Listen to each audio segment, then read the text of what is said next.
KPK jawab perintah hakim hadirkan Bobi Nasution. Uang korupsi jadi alasan.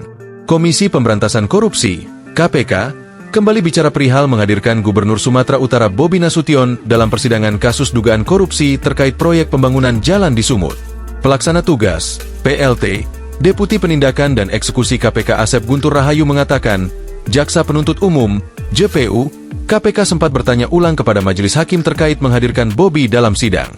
Ditanya lagi sama JPU-nya, Pak, yang ini mau minta dihadirkan enggak?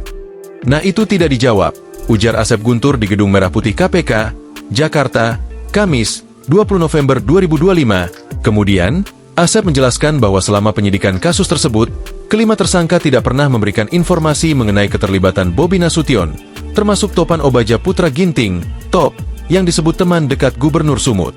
Begitupun dari Top, penyidik periksa, minta keterangan, dan tidak ada informasi dari yang bersangkutan.